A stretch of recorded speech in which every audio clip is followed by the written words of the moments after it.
What is up, and I welcome each and every one of you back to a brand new Civ 6 or Civilization 6 video. Been a while since we did this, but we are going to talk about the top 7 mods that we haven't talked about yet, but that could absolutely change your game. There are a lot of new mods that have come out, and due to the new Frontier Pass ending a while ago, this will help spice up your game just a little bit. Now, after sifting through the workshop and going through all the lolly shit, all the anime shit, and all the furry shit, and believe me when I say, they probably make up a majority of the mods on there. It took me a while to find some good ones, but these aren't going to completely change your game. It's not going to be like, reskin of the game or anything like that, but they are going to be different enough to give you a more fresh feel of the game, which is always important. So without further ado, let's get started with the first mod, Governor Diversity.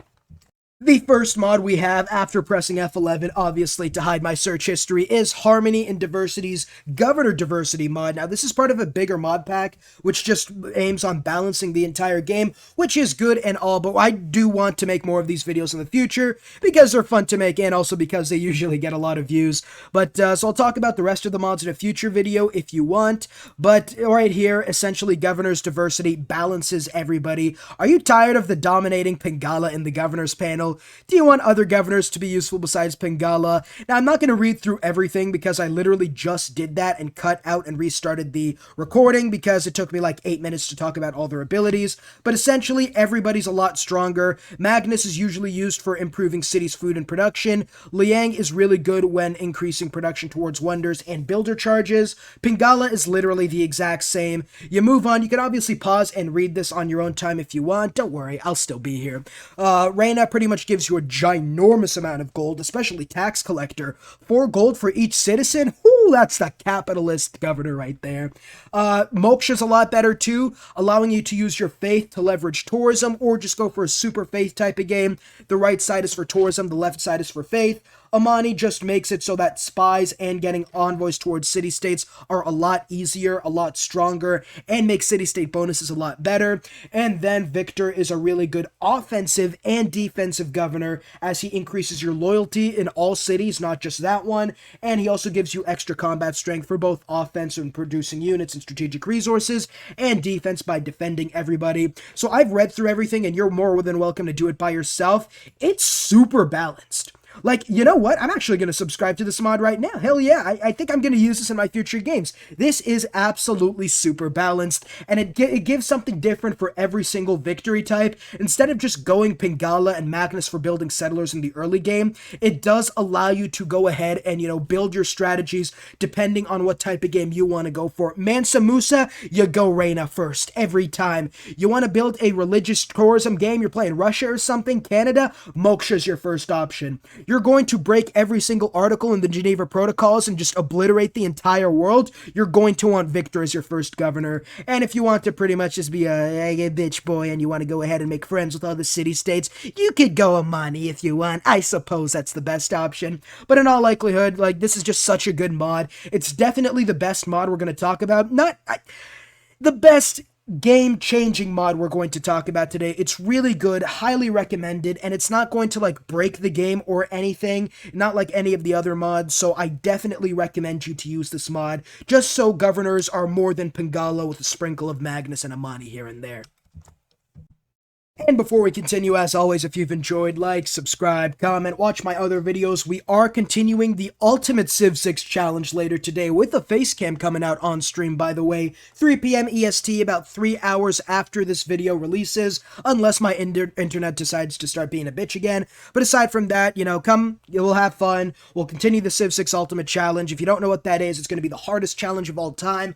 Already 2-0, we're trying to go 3-0 in this challenge. The goal is essentially an A to Z challenge with as hard settings as possible. Just come check it out. I'll explain more in the future. But for now, we are going to be talking about the Spare Beliefs mod. That is right. Are you mad that your favored belief always gets taken? Or you get a Desert Folklore, you get a Desert Folklore, you get a Desert Folklore. Essentially what this is it does give you a large amount of copies of the same belief. So as you can see from the screenshot right over here, it gives you a giant amount. Look at this. You get a large amount of each pantheon you want, so no matter what, you will always get the selected pantheon you do want each and every time. This might not be the best mod on the list. It does feel kind of gamey a little bit, because there's a lot of mods that, there's the belief system in general, the pantheon system, is meant to be pick once and nobody else can pick it type of thing.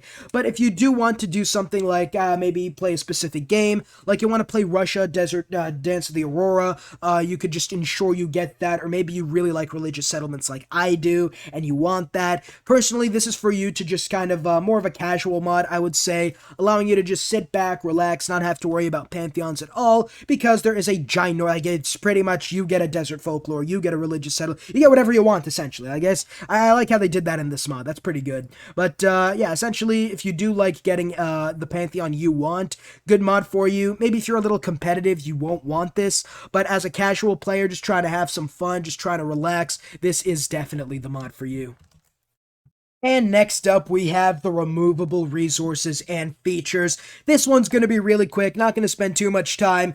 It's pretty much luxury strategic resources can be harvested. They will give you different bonuses, obviously food, production, gold, stuff like that. But now if you do have something like a nice, amazing plus 1500 campus or something, and all of a sudden you research horseback riding because you need archers, because Montezuma spawned right beside you and that man's looking at your booty like it's just some sort of prize that's meant to be grabbed, you can just go ahead and harvest the horses, and then boom, you can still have the plus 1500 campus, still win a turn 15 science victory, everybody's happy. But all jokes aside, this is a really great mod to have if you do sort of get pissed off about just strategic resources being harvested and stuff like that. Definitely a good one. I don't know why they can't be harvested in the base game. I feel like you should be allowed to harvest these resources if you want to, but this mod essentially fixes that. So yeah, good on them. Let's move on to the next one. The next mod we have is a lot simpler, more maritime seaside sectors. Oh boy. So essentially what this is it does make the naval aspect of Civ a ginormous amount better because it gives you 2 districts. We all know how trash naval cities are for the most part. Like, think about it, right? If you're going to settle a naval city and go for a naval game, the harbor isn't enough. The harbor gives you a little bit of everything, but not enough. The shipyard, for example, gives you production, but it's so expensive that you're going to have to buy it 90% of the time. So if you don't have production, you can't get the shipyard in time.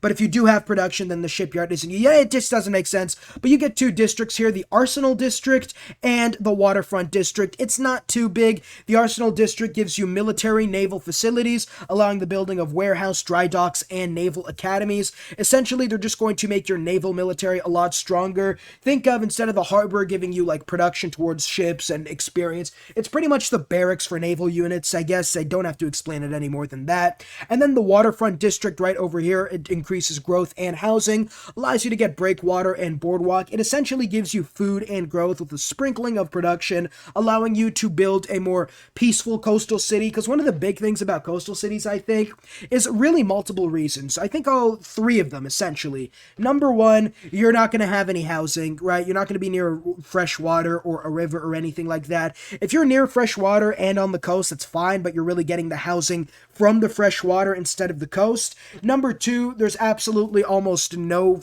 production 90% of the time, and that really just, the reason for that is kind of like the third option. You have not enough tiles to work. Like, think about it. Naval tiles give you 1 food and 1 gold. That's it. Like that's it, unless you have a resource there, like that's it. And it's not like, at the very least, a plains hill gives you 1 food, 2 production. A grassland gives you 2 food. A regular hill or a grassland hill gives you 2 food, 1 production. The coast is essentially like tundra, giving you like 1 food and 1 gold extra, I guess. So adding these districts does make naval games a lot better. And we'll go ahead and talk about another naval mod in the next part, I think. Maybe, no, probably not. We'll talk about it later on in the video. I think you all know what I'm talking about. But add these 2 mods together, this mod and the future one, and your naval games will be a lot better. And next up, we're going to be talking about the Free City-States Revived mod. Essentially what this is, barbarian clans can turn into city-states. Why can't Free City? Well, here is your answer. With this mode, free cities can turn into city-states during the game. It's not tied to the Barbarians and Clans game mode. Every turn, there's a chance that a rebelling free city will turn into a new city-state. That new city-state will get nearby units of the rebelling free city, and it will inherit the population of the old city. Now, essentially how this works is it becomes like a different name, essentially. When it converts, it just turns into the random city-state. So, like, for example, here you could see it was Marseille, a French city, but once it actually converted to the Norwegian or whatever, it turned into Bologna. So it's like the Barbarians and Clans game mode, except with free cities, which does make a lot of sense, honestly. It's kind of weird that free cities can't become their own independent city-state, and I guess they kind of, if they don't lose any loyalty after becoming a free city, but then they just permanently at war with you and don't give you any benefits, and you might as well take out that city just because they're pissing you off. But this does allow free cities to become city-states, also increases the amount of city-states that can be in the game, allows you to change percentage bases of, the city-state conversion chance per turn or whatever. So it is definitely a fun mod to try out, definitely helps with the immersion a little bit. Yeah, pretty good mod as well if you do like converting city-states, and that's pretty much it. Let's move on to the next one. Before we get to the second to last mod that everybody knows and loves, we are going to talk about the fact that you can get all these mods, description down below, post a link. It's not going to be in the pinned comment, it's going to be in the description this time. So any of these mods, you'll find them down below, linking directly to the Steam page for you to install essentially. Like that, you just click subscribe, installs automatically. But we have the Sukritacts Oceans mod. So essentially what this mod is, it makes Oceans a lot better. Oceans is a brand new game mode, so you do have to activate it, but it gives you multiple things. Number one being kelp forests. It's essentially marsh. It gives you more growth, but it does slow down your navies. Coastal luxuries are now different for every continent as well, so new oceans will yield new riches, which is pretty cool. The fishery and water park district are adjusted to account for these changes, so you will still get those bonuses, which is really good. Kelp forests grow in cooler regions, but they can also appear in all climates. Not only that, but you have multiple resources, 2 bonus, 3 luxury. Sukritacts probably the best mod maker on the platform in Civ 6 right now. I think everybody knows who he is. Man's pretty much a celebrity at this point. Man's probably bigger than Oprah. But we are going to talk about seals and squid, 2 bonus luxuries. Seals give you production, squid gives you food and gold, and they all have their specific spawns. Lobsters, caviar, and coral are the luxury resources. Caviar gives you 3 coal, but they only spawn in lakes. Coral gives you 1 faith, but they only spawn on reefs. And lobsters give you extra science, but they spawn on coast, kelp, or reef. So essentially, this is a really nice game mode to have, honestly. It does make oceans a lot better, more resources towards oceans, less useless tiles for oceans, if that does make any sense. And it's also Monopoly mode supported, so if you want a Lobsters Monopoly, hey, have at it. It also balances the fishery mods, a governor unique improvement that can be built with the surveyor governor with the aquaculture promotion. It does work with the extra governor mod I was talking about, like the first mod in the video, the governor diversity one. So definitely one of the best mods to have, makes oceans a lot more vibrant and alive. Highly, highly recommend it. And let's move on to the final mod. It's a great mod to have. Every former player of the Civ 5 community is probably going to love me and probably willing to die for me after I explain this one, but this mod is called Golden Age Brave New World. Now, what this mod essentially is doesn't change too much except for about everything. In vanilla, cities with large populations are meaningless. You have to infinite city spam in order to essentially win on deity most of the time. Yeah, it talks about all that. Essentially, what this mod does is makes it so that tall play is a lot better than usual. Population is everything in this mod. Golden Age also emphasizes the fun of urban planning. You'll get massive bonuses if you put the same districts near each other. For example, if you put cities near a triangle or a rhombus, they will just get massive adjacencies towards each other. So if I have 3 campuses together, I'll get an insane amount of adjacencies. You'll also receive huge production when you put mines or lumber mills together, again, if they're adjacent. And the last aim of Golden Age is to make the game a lot more interesting. This breaks the traditional way of gameplay, and lots of mechanics and rules have been added, encouraging tall play as opposed to wide play. All civs and leaders have been reworked to highlight the characteristics. This is probably the only mod that essentially is just sort of a game overhaul type of thing. What it pretty much does is essentially it just makes it so that urban planning and getting large population cities instead of the wide cities we are always used to in Civ 6 is a lot better and a lot more useful. You want to in this mod, you definitely want to build a lot more tall. It's kind of like, it's essentially Civ 5 in the game of Civ 6, which is pretty good. So if you do like just building 3 or 4 cities, maybe even 5, and just going ahead and sitting around and just building up those cities and trying to win the game that way, this mod definitely allows you to do it, as opposed to a game like regular Civ 6, which 4 or 5 cities, you're not winning the game. You're not winning on Emperor, probably, if that's all you have. But yeah, great for people who really miss Civ 5, but like Civ 6, and want a little bit of the tall gameplay factor coming in. And yeah, it's pretty much all the mods. And huge shout out to my members Cash Christian, Ben Ownby, John Blair, Jackson Perez, Adam Mester, and Puerium, Jeff Yutzler, Kim Cosmos, and a huge shout out to Overflow of Amenities, Robert, JH, and Polaris Gaming.